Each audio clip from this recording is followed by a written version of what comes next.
మనం చేయాలనుకున్న జాబ్, మనకి కావాలనుకున్న కెరియర్, మనం సంపాదించాలనుకున్న మనీ, మనం సాధించాలనుకున్న గోల్స్, మనం నమ్మే బిలీఫ్స్, మనం రోజు చేసే ఫైట్స్, మనం చేసే సక్సెస్, ఇవన్నీ మనం కాన్షియస్ గా చూస్ చేసుకున్నాయి అనిపిస్తాయి కదా. కానీ ఒక్క థాట్, ఇవన్నీ మనకి ఒక థాట్ నుంచి స్టార్ట్ అయిందంటే మీరు ఎలా రియాక్ట్ అవుతారు? ఎస్, అదే ఫియర్ ఆఫ్ డెత్. కానీ ట్విస్ట్ ఏంటంటే ఈ డెత్ వల్లే మనం ఇలా ఉంటున్నామని మనకు తెలియదు. మన లైఫ్ అనేది ఒక ఎస్కేప్ ప్లాన్.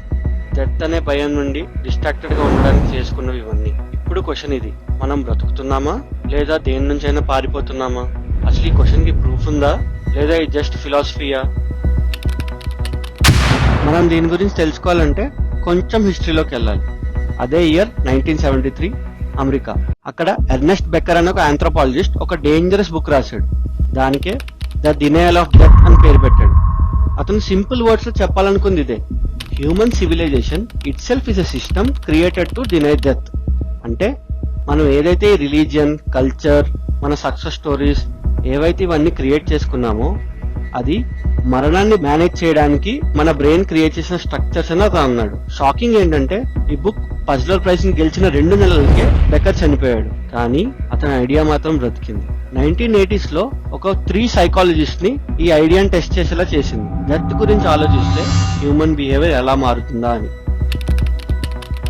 ఆ 3 సైంటిస్ట్ వచ్చేసి సాలమన్, జెఫ్ అండ్ టామ్. ఈ ముగ్గురు కలిసి ఒక సింపుల్ ఎక్స్పెరిమెంట్ డిజైన్ చేద్దాం అనుకున్నారు. ఒక కాలేజ్కి వెళ్ళారు. అక్కడ కొంతమంది స్టూడెంట్స్ ని సెలెక్ట్ చేసుకున్నారు. ఆ స్టూడెంట్స్ ని 2 గ్రూప్స్ కింద డివైడ్ చేశారు, group 1 and group 2.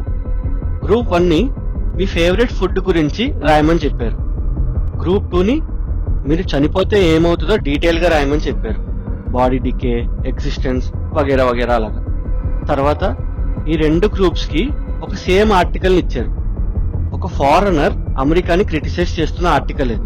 Results quite shocking. Food గురించి ఎవరైతే రాశారో వాళ్ళ రియాక్షన్ చాలా నార్మల్ గా ఉంది, ఓకే ఇలా చేయకుండా ఉండాల్సింది సంథింగ్ అలా. కానీ ఏదైతే సెకండ్ గ్రూప్ ఉందో ఆ డెత్ గ్రూప్, వాళ్ళ రియాక్షన్స్ చాలా యాంగ్రీ, చాలా హార్ష్, చాలా వైలెంట్ జడ్జిమెంట్స్. ఎందుకు? బికాస్ డెత్ రిమైండ్ అయినప్పుడు మన బిలీఫ్స్ మన షీల్డ్ అవుతాయి. అప్పుడు ఆ 3 సైకాలజిస్ట్ ఆ థియరీకి ఒక పేరు పెట్టారు, అదే ద టెర్రర్ మేనేజ్మెంట్. యాక్చువల్ గా ట్రూత్ ఇది, humans are the only species. మనకు తెలుసు మనం ఏదో ఒక రోజు మనం చనిపోతామని చెప్పి. డాగ్స్ కి డెత్ అనే ఫ్యూచర్ కాన్సెప్ట్ లేదు, బర్డ్స్ కి లేదు, బట్ ఎందుకు హ్యూమన్స్ కి? ఆ అవేర్నెస్ అనేది unbearable. So brain did something genius. మన బ్రెయిన్ ఏం చేసిందంటే ఈ డెత్ అనే ఫియర్ నుంచి బయటపడడానికి ఒక 2 షీల్డ్స్ ని క్రియేట్ చేసింది. Shield 1, shield 2. షీల్డ్ 1 వచ్చేసి కల్చర్ వరల్డ్ వైడ్, అంటే ఈ రిలీజియన్, నేషన్, ఈ ఐడియాలజీ ఇవన్నీ మనకి ఏం చెప్తాయి? నీ లైఫ్ ఒంటరిది కాదురా, నువ్వు పెద్ద స్టోరీలో పార్ట్వి అని మనకు గుర్తు చేస్తాయి. ఎగ్జాంపుల్స్, మనం హిందూ అయితే మనకి మోక్షం ఉంటది, పునర్జన్మ ఉంటది అని. క్రిస్టియన్ అయితే హెవెన్ అని, ముస్లిం అయితే అల్లా అని, నేషనలిస్ట్ అయితే ఈ దేశం బతకాలి అలా అని చెప్పి. అలా చాలా మందికి లైఫ్ లో ఏదో ఒక లెగసీ ఉంటది. ఇది కల్చర్ వరల్డ్ వైడ్, అంటే నువ్వు ఒంటరి కాదు అని గుర్తు చేసేది. సెకండ్, సెల్ఫ్ ఎస్టీమ్, అంటే నేను ఇంపార్టెంట్, నా లైఫ్ అనేది మీనింగ్ఫుల్, నేను వాల్యుబుల్. ఈ ఫీలింగ్ లేకపోతే డెత్ ఫియర్ అనేది ఎక్స్ప్లోడ్ అవుతుంది. సో మన బ్రెయిన్ ఈ 2 టైప్స్ ఆఫ్ షీల్డ్స్ ని క్రియేట్ చేసింది మనల్ని మనం కాపాడుకోవడానికి. ఓకే, ఇప్పటి వరకు మన బ్రెయిన్ ఇలా 2 షీల్డ్ ని క్రియేట్ చేస్తుంది, సో మనం సేఫ్ అనుకుంటాం. కానీ ప్రతి దానికి ఒక లూప్ హోల్ ఉంటుందండి. దీంట్లో కూడా ఒక ప్రాబ్లం ఉంది.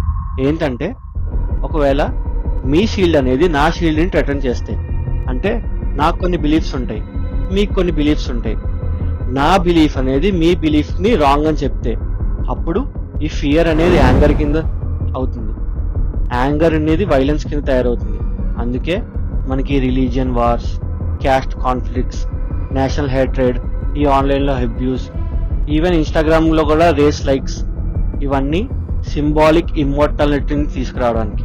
మోస్ట్ డిస్టర్బింగ్ ట్రూత్ ఏంటంటే మనం అందరం డిఫరెంట్ ఎనిమీస్ కాదు, మనం అందరం సేమ్ ఫియర్ నుంచి రన్ అవుతున్న హ్యూమన్స్ మాత్రమే. నేను ఇప్పుడు ఇదంతా తెలుసుకున్నాను కదా, అసలు నేను దీంతో ఏం చేయాలి, నెక్స్ట్ నేను ఎలా బిహేవ్ చేయాలి అన్న థాట్, అన్న డౌట్ మీకు వచ్చే ఉంటది. ఇన్ఫాక్ట్ దీనికి ఆన్సర్ నా దగ్గర కూడా లేదండి. నేను కూడా దీని గురించి ఆలోచిస్తూనే ఉన్నాను. కానీ ఒక్క థాట్ మాత్రం నేను షేర్ చేయగలను, హ్యూమన్స్ అంటే విలన్స్ కాదండి, మరణం అనే డార్క్నెస్ లో మీనింగ్ వెతుక్కుంటూ భయపడుతూ బతుకుతున్న హ్యూమన్స్ మాత్రమే. అండ్ మేబీ ఆ స్ట్రగులే మనమేమో, ఆ స్ట్రగులే మనల్ని మనం హ్యూమన్స్ లా బిహేవ్ చేసేలా చేస్తుందేమో. ఒకసారి ఆలోచించండి.